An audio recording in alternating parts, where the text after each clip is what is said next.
Welcome back to another episode of the Packs That She Said podcast. I'm one of your co-hosts, Maggie Loney, joined as always by Perri Goldstein, previewing a Week 8 NFC North matchup at Lambeau Field between the Packers and the 3-4 Vikings, who put on a pretty impressive performance on Monday Night Football against the San Francisco 49ers. Perri, how are we feeling going into Sunday?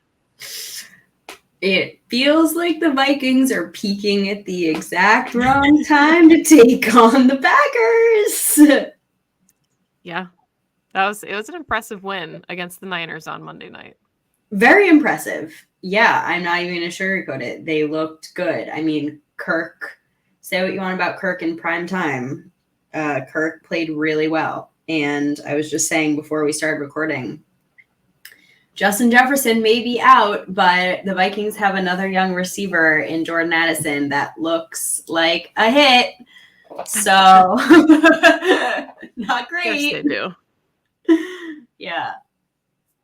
Yeah, and the flip side of that coin is that as injury news comes out today, obviously it's Wednesday the 25th. We've got a couple days here until the Packers play, but Eric Stokes going on injured reserve right after his first game back. Really unfortunate injury luck there. Darnell Savage also going on injured reserve.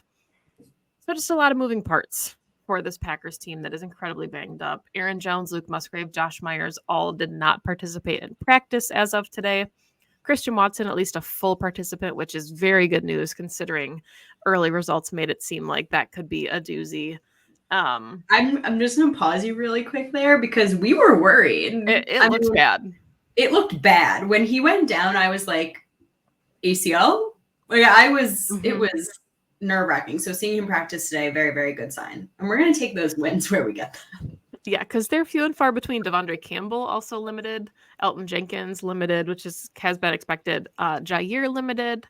And Devontae Wyatt limited. So decent news there. I mean, I think the Aaron Jones thing is kind of expected. You're not trying to work him too hard. The Luke Musgrave issue with his ankle is a concern, and Josh Myers not practicing with the ankle is also a concern. But not that you, again, caveat, we're not wishing for injuries here, but it could force the Packers to get a little bit creative with their offensive line. Although Josh Nijman is also on the injury report with a knee, so you're getting all of your linemen out there at half strength. Yeah, I mean, a few things there. One being really happy to see Devontae Wyatt also practicing because, again, getting carted into the locker room is not a good sign. I did think that the line performed pretty nicely. At least the run game was looking better when Zach Tom moved to center. So you never, like you said, wish injury upon anyone. But if it does happen to be that they have to make some adjustments, and I would like to see the Packers put Zach Tom in at center if Josh Myers can't play this weekend. Because I do think that I don't know, it's just something I'd like to see. Obviously, we know that that's a position where he played in college and he is technically a center, and it may be a place where he has to stay in the near future. So just could be a good thing, although I don't love hearing that Josh is also hurt. So don't know what's going to happen there. This is going to be a little bit of a rumble and a shake when it comes to the offensive line. This team is just, God, they can't get healthy. I mean, they just cannot get healthy to the point of putting a product on that field that feels complete. Yeah, and I mean, at the time, the early bye felt incredibly necessary because you were like, all right, guys are going to have the opportunity now, this long stretch. It lined up really nicely. You had Thursday night, then you had a longer stretch before a Monday night game, then you had a longer stretch, with a bye week, and all of those things compounded. So the Packers somehow have more injuries than they did going into the bye, which just, like you said, makes it really difficult to be able to truly assess the status of things like your young offense. Yeah, exactly. I guess let's get into the nuts and bolts because the Packers are finally home, which you pointed out in our recap show. If you missed it, you can go check out our therapy session of the Packers losing to the Broncos. The Packers are finally home. It's been a while, over a month since they've been home to take on this division opponent in the Vikings. Vikings also have plenty of injuries to contend with, so it'll be interesting to see what they put out on the field. But like we said at the top of the show, the Vikings look like they're starting to hit their stride after a pretty difficult, and I think if you're a Vikings fan, shocking start to the season in terms of some pretty weird losses. So it'll be really interesting to see what version of the Vikings the Packers get.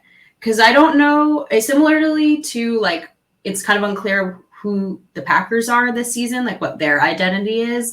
Actually, I'm not sure like if we know like who the Vikings are this season either, like what their identity is, right? Because yes, they just beat a very good 49ers team. I mean, really carved up a very, very, very good defense. And I have many concerns when it comes to the Packers defense, but they've also lost to some worse teams this season. And so the inconsistencies when it comes to the Vikings is just kind of, you just don't know who you're going to get on any given Sunday. Yeah, and I think one of the things that's so interesting about their offense, they're first in the league in passing touchdowns. They have 16 so far on the season. Obviously, Jordan Addison, you mentioned him. He's got 6 already as a rookie this season without Justin Jefferson, who had 3 before the injury, before going on IR. But I think what makes this Vikings offense so kind of like head scratching is that they're not putting up a ton of points per game. I know the Packers put up 38 week 1, which has kind of skewed their total, but the Packers still are 17th in points for, and the Vikings are 18th. So throughout the stretch of the season, these averages, the Vikings are just a little bit behind the Packers. Their most scored game was 28 points all season, and they kind of hover right around between like 17 and 24. So it's working. You know, they've won 3 games now, but it is kind of interesting that they've got all of these weapons on offense, and they're number 1 in the league in passing touchdowns, but they're not putting up a ton of points. Yeah, I mean, they didn't blow out the 49ers too. Let's caveat that there. Like they didn't score, I think, what was the final score? 22-17. Yeah. So like they beat the 49ers by picking off Brock Purdy multiple times and forcing turnovers. So to be clear, this is not like the most high flying offense. And again, that's likely due to not having their best and probably the best player in the league in Justin Jefferson. Now they can break off chunk plays, as we have seen, right? Both on the ground game and in the pass game. And don't be surprised if you see your classic Joe Barry defense against this team, because he's going to want to limit those. But this is going to be one of those games where the Packers offense is again going to have to protect the football, because this Vikings defense is going to, do what they've been doing to keep this team in games, which is win the turnover battle. And I think what's so interesting too is every loss and every victory, every game so far for the Vikings this season has been a 1-score game. And last season they were historically good in 1-score games and had like almost too much luck on their side, winning all of those 1-score games. This season, things have started to bounce the other way a little bit, but I mean, week 2 they lost to the Eagles and it was 34-28. You know, the Eagles are the cream of the crop in the NFC, with the Niners, who now, you know, the Vikings took it to. So it's not like they're being blown out, like you said, in any of their losses here. They're hanging in all of these games, and their defense is starting to click. Their offense looks really good. TJ Hawkinson being out potentially, or at least limited, is mildly concerning for them, but there's a lot of pieces that are starting to really click for them. Yeah, I think one of the struggles too that I've seen this team go up against, I've been thinking about this a lot, is like they've been doing really well. And this is a concern for me because this defense is full of vets, but they've been doing very well against younger quarterbacks. And they've been getting picked on against veteran quarterbacks, as we saw against Russell Wilson. And this is a common opponent and a very smart veteran quarterback. Like, you can say what you want about Kirk Cousins, but he's a smart vet. And he's going to be able to find the holes in this defense. And once again, common opponent here. He has gone up against this team for a very long time.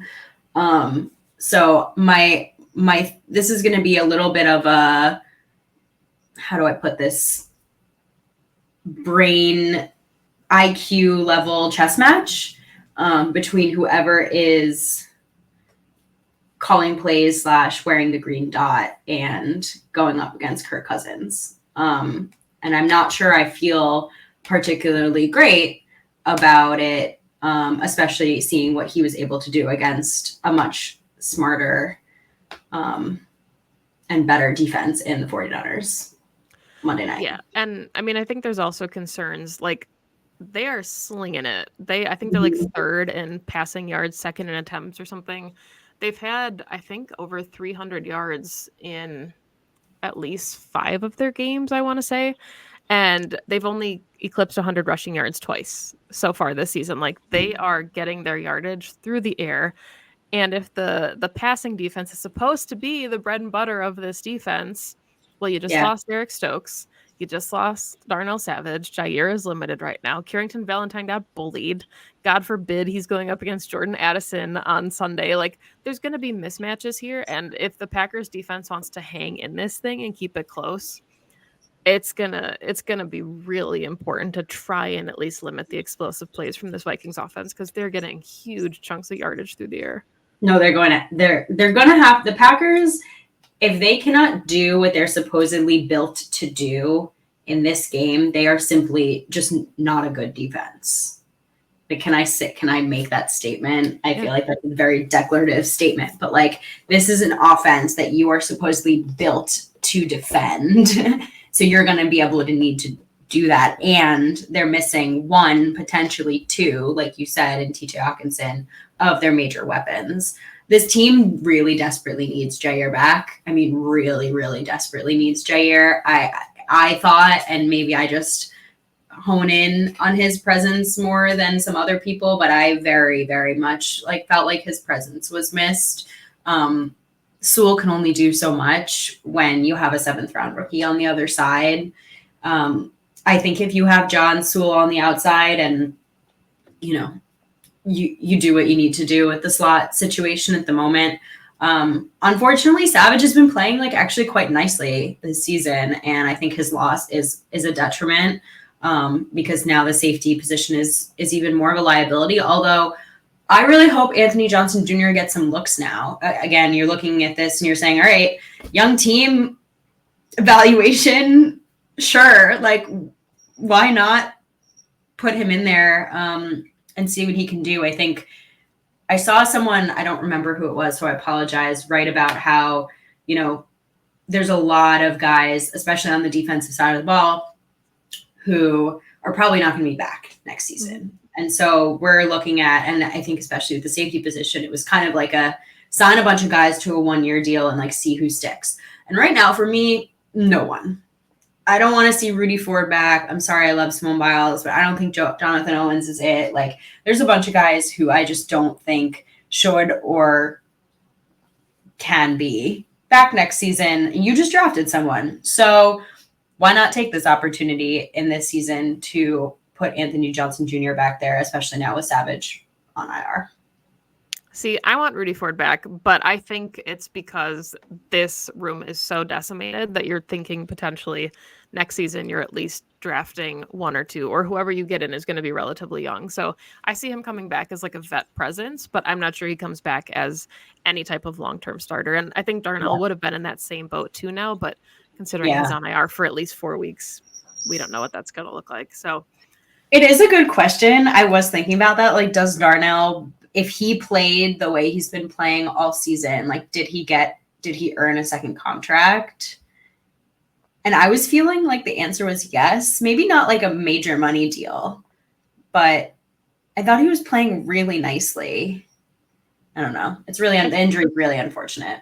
I think him and Ford were in a similar boat, and I think Savage probably gets the nod as being a draft pick from the Packers because we know how they feel about their homegrown players, but 1 or 2 years, at least, kind of in a transitional period. Because you said, he played really well. Guy.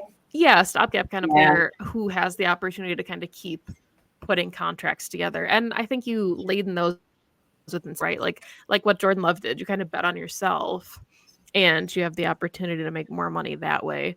But yeah, I mean, this run offense for the Vikings has not really been clicking so far this season. Alexander Mattison, obviously the front runner in that room, getting the reins after Dalvin Cook's departure. Cam Akers kind of came in in spot duty a little bit and looked decent, I thought, against the Niners in the limited reps that he took, but not a lot cooking for them on the ground.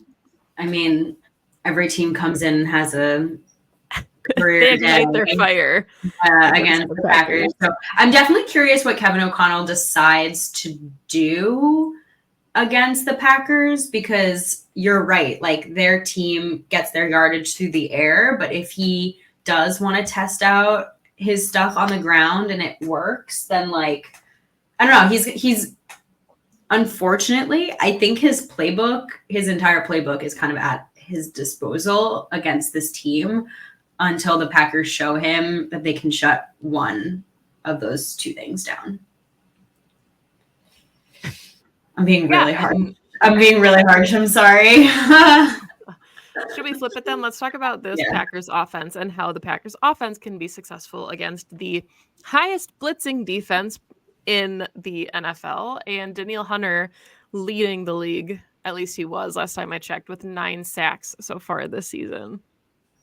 Yeah. So I saw a stat, and I want to bring it up because I think it warrants discussion. So you're going to have to give me a second. But it was actually on kind of in certain situations where Jordan Love's stat lines are, and I can't find it, but it was very strange. It was a little strange, but it basically showed that actually he's performing surprisingly well under pressure. Yeah, I apologize. I can't find it, but Zach Cruz tweeted it out, so you can go find it if you'd like.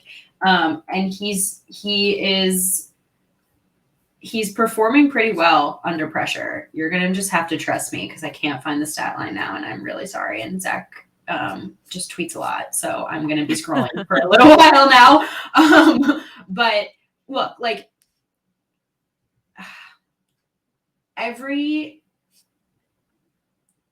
if you're going to be a franchise quarterback, which I think you and I still feel like Jordan Love, here we go. I found it. 8 for 11 for 107 yards and a touchdown under pressure. That's pretty good, right? Like that's not bad.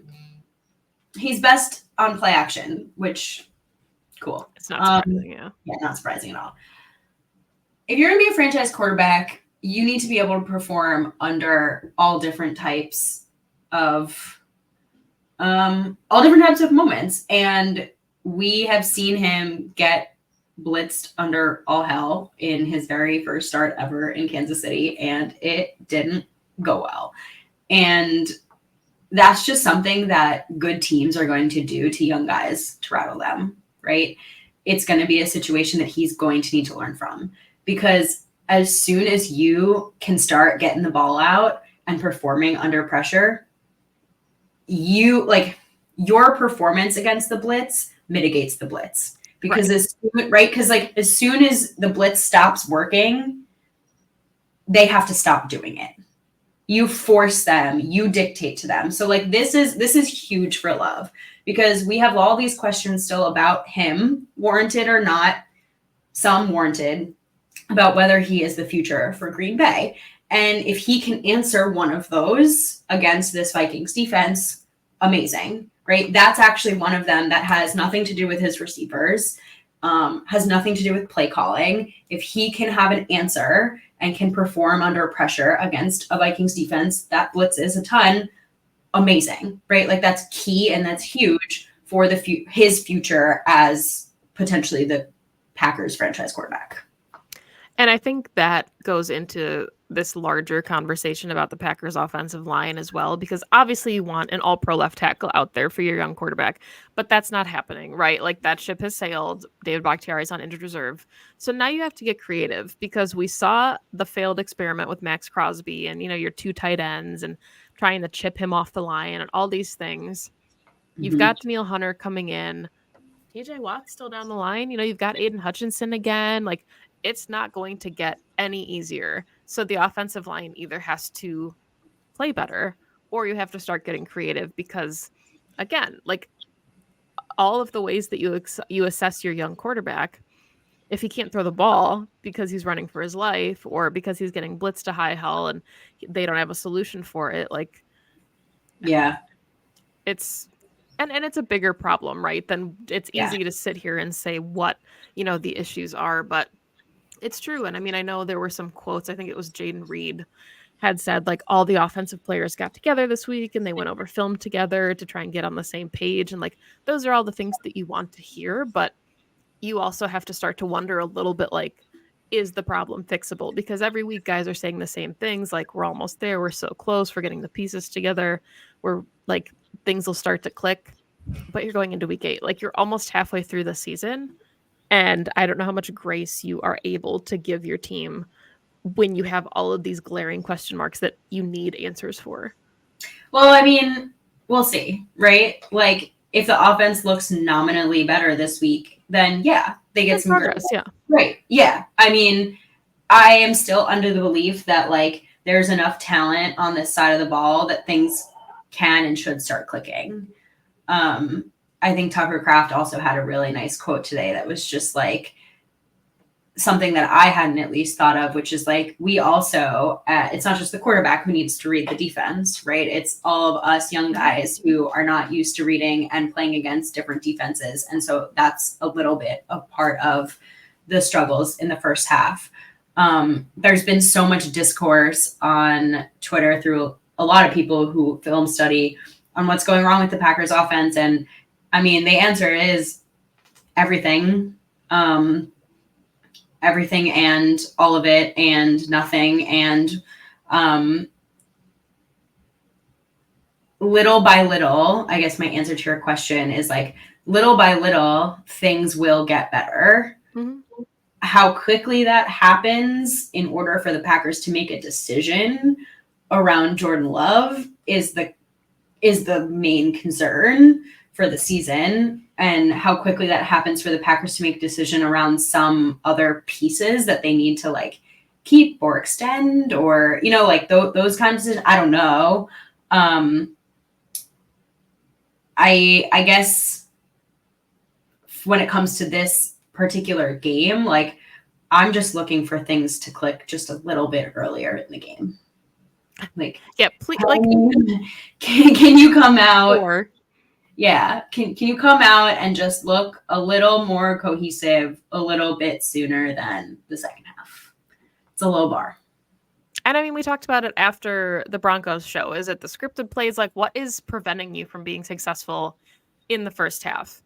And if it's your scripted plays, it hasn't been successful for 4 weeks now. Like, how are you making adjustments then to be successful?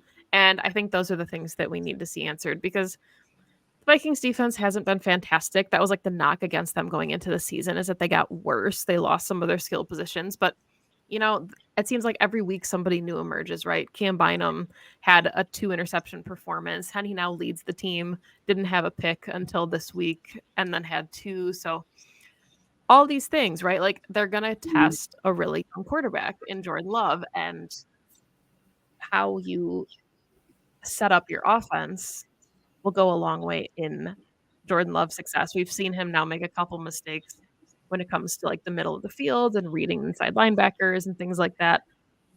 It sounded like he knew exactly what was supposed to happen on the Samori Toure ball that turned into an interception. He and Toure both thought the safety was shading a different way. Like, it's hard to fault somebody who understands exactly where the mistakes are being made. So at least that's a check for Jordan Love, right? Like that's a positive, that he understands exactly what's supposed to be happening. Once again, like I feel like we are so used to a quarterback who, like, Aaron Rodgers was not only one of the greatest slingers of the football, like athletically, that we've ever seen, but he was one of the smartest football players ever. Like the way his recall, the way that he could like, and I don't know if he was always like this, if he came into the league like this, or if this was learned, or a little bit of both, but like you cannot expect that out of Jordan Love. Right. So I just feel like the bar is set. I don't know. I feel like the the expectation is very skewed right now when it comes to like what we're used to when we watch a Packers football player, like a Packers quarterback. And I do genuinely feel like he's obviously thrown more interceptions than we're used to watching a Packers quarterback throw, but I don't particularly feel like he's made egregious amounts of like bad decisions, like by any stretch of the imagination. And I think that's a good sign. And like, once again, some of the accuracy needs to get cleaned up. We've known that. But also, he's made some really awesome throws. It's just been like kind of a mixed bag. And guess what? That's what you're going to get with a first-year starter. And I just think like just a little bit of grace. Like every other quarterback, first-year starter gets some grace too. Like look at Kenny Pickett. He's had major ups and downs. And now he's like back on a bit of an upswing. And everyone's like a little bit more excited again about Kenny Pickett. Just like give Jordan time. He's had like 7 starts. Like I think he's shown enough for me to feel excited. And he's not blatantly losing the Packers games. If it was like everything else was perfect and he was losing them games, I'd be like, things are bad. You know, someone commented on one of our videos recently that was like, if things have to be perfect around him for him to be good, then we have a problem. Things aren't even mediocre around him. Like things aren't even at average. So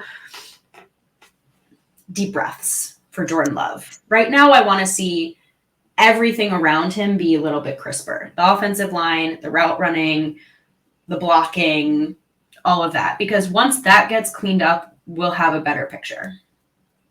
So I want to ask you this before we wrap this up, just because I've been thinking about it a lot and I see it. It feels like it's one of the talking points. And, you know, I'm just curious your perspective on it because I have my own thoughts on this, I guess. But everybody likes to make comparisons to Aaron Rodgers' 2008 stats when he was a first-year starter.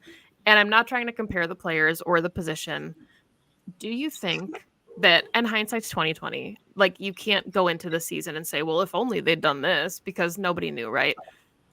But if you look at like the 2008 roster that Aaron Rodgers inherited, he had Donald Driver. And like Jordy Nelson was a 2008 draft pick, so he was a rookie. But you had James Jones, Greg Jennings, guys that were coming into 2nd, 3rd, 4th years. And then you had the vet in Driver. Do you think that the Packers did their young quarterback a disservice by giving him an offense that was so young? Because when you have a guy like CJ Stroud and Bryce Young, these guys have a grace period where it's like, we get 5 years to see who you truly are. Jordan Love's first 3 years, he was a clipboard holder. So you're talking about Randall Cobb. Yeah, you're talking about the last article. Yeah, if you haven't read it, fantastic. But you know, that whole perspective of, you know, if he inherited a little bit of a different route, if Devontae was still here, even if like Alan Lazard had stuck around, do you think that changes how we're able to talk about Jordan Love, or do you think a couple players don't move the needle? So I think there's like kind of two different questions here, because one of them is with the CJ Strouds, the Bryce Youngs, even with the Kenny Pickett's, right? They have years. They have multiple years to make this decision. And so you get multiple years of roster building and evaluation, in which you don't get with Jordan Love, because and you build chemistry every year. Yeah. But I also just think solely in like a silo of looking at Jordan, you don't get that because they didn't move on from Aaron Rodgers until way late into Jordan Love's rookie contract, right? And that's just like has absolutely nothing to do with Jordan. And I think everyone can say like, yeah, the Packers did him a disservice by not playing him earlier, and or he needed the time. We'll never know. Like we'll never be able to answer that question. All we can say now is he gets 2 seasons before they have to pay him or move on. That's just where we're at. When it comes to playmakers around him, like, yeah, hindsight's 2020. I mean, the answer now is clearly they could have used a vet. At least one. I stand by what I said last episode, which is that I don't know if that vet necessarily needed to be a pass catcher. Like, I think they still have Aaron Jones, right? He's just not playing. I think having David Bakhtiari, I mean, it was the Bears, granted, and it was week 1, but like, look at what David Bakhtiari did in week 1. Look how amazing that offense looked. They put up 30 points in week 1. Yeah. Was David Bakhtiari the linchpin of that? Plus Aaron Jones with the two of them out there? We'll never know because we're not going to see it again. I have my hunch that it was, right? They had 2 vets on the offense, 2 amazing vets at key positions, and one of them is not going to play again. So they rolled the dice on young pass catchers to, form chemistry and build with Jordan Love, and said vets in other places, vets on the line. And it hasn't worked out because Bach is hurt, Elton's hurt, and Jones is hurt. And it's just the way the cookie crumbles. At the time, I didn't think bringing a vet in to take snaps away from these young guys made sense. I still don't think it would have made sense. They also don't have the money to do it. Like, what's the point of bringing in a guy who's just like a 1 year? If there was someone who was staying, like if they had ended up like re-signing MVS, and MVS was still under contract for the 3. If they had done like the MVS like 11-year, 3-year deal, and MVS was still around, amazing. Like that would have been like I think a perfect situation, a Cobb. But they didn't, and it made sense at the time. Like, do I wish they had Devontae Adams right now? Yeah, of course. I don't care who's under center. You want Devontae Adams. I just think they made their vet decisions where they made their vet decisions, and right now their vets are hurt and not playing. I think this team looks absolutely 100% different if David Bakhtiari is playing at left tackle, and I don't think that's really that like much of a hot take. But it just happened to be that their vets just aren't wide receivers.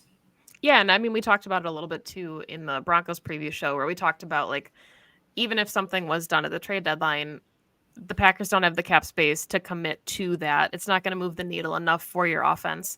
And honestly, they decided this offseason their investments were spent in a better position, right? Look at all the safeties they brought in. Those contracts weren't earth-shattering contracts, but they needed to be able to evaluate the secondary. And, where some of that money went in free agency was to the defensive side of the ball, probably with the frame of mind that, hey, this is a really young offense. We need a defense that can keep points off the board and allow the offense to march down the field when they have the opportunities. And obviously, again, hindsight's 2020, but the decisions made sense. The Packers made their bed.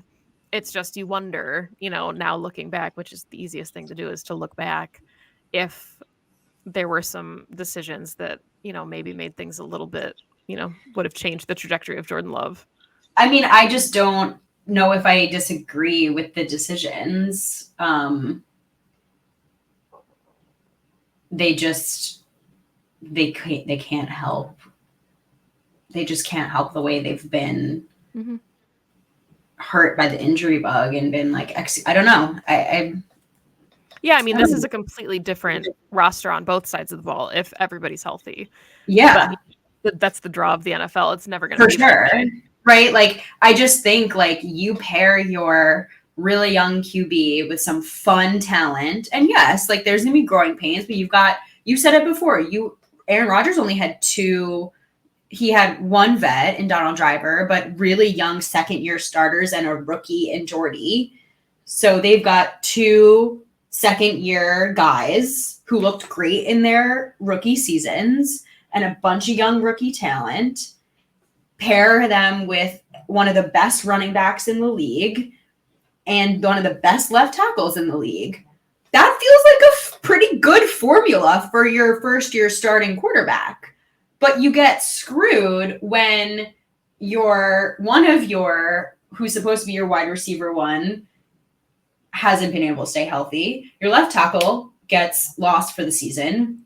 Your left guard also can't stay healthy, and your running back can't stay healthy. I mean, like, I don't know, man. What are you gonna do?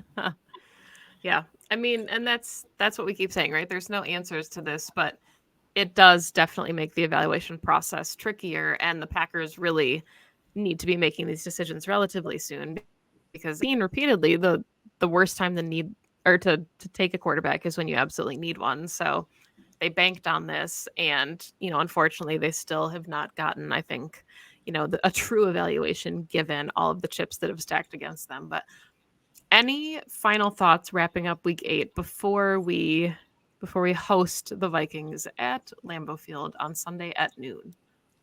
No, I mean, I don't see the Packers winning this one. Not feeling too confident. I would just like to see them be competitive. That's all. Yeah, I think that you just need to see them right the ship. They need to start scoring. A touchdown in the first half would be nice. Maybe an opening drive field goal even to start getting some momentum and putting things together. It'd be nice to see the defense get back to what they're doing. Feels like we haven't had an interception in a long time. I know it's not the case, but still, there have been opportunities that we haven't seen. I was surprised that Russell Wilson only got sacked one time for 0 yards last week. So just want to see, the guys that are getting paid show out, I think. And it's going to be a tall task with this Vikings offense, like we said, that is very pass heavy, best offense in the league in passing touchdowns. But just progress. We just want to see the arrow start to point upward again, because it's been pointing down for multiple weeks and they can't keep regressing. Yeah, for sure. All right. Well, we'll see what happens on Sunday. Hopefully we get to come here on Monday, and even if we don't talk about a win, at least hopefully we're like, that was good. There were things to like, instead of just talking about how somehow it keeps getting worse. But thank you, as always, for listening to the show. You can find the podcast on Twitter at PWSS Podcast. You can find us, of course, on YouTube at Pax What She Said. Episodes drop early on YouTube. And then, of course, always download the show if you're listening to the audio version. That really helps us out. You can find Perri on Twitter at Perri_Goldstein. You can find me on Twitter at Maggie J. Loney. Enjoy the game on Sunday. Division games are always wonky and they're never really fun, but hopefully we have something exciting to talk about on Monday. So thank you for listening, and go Pack Go. Go Pack Go.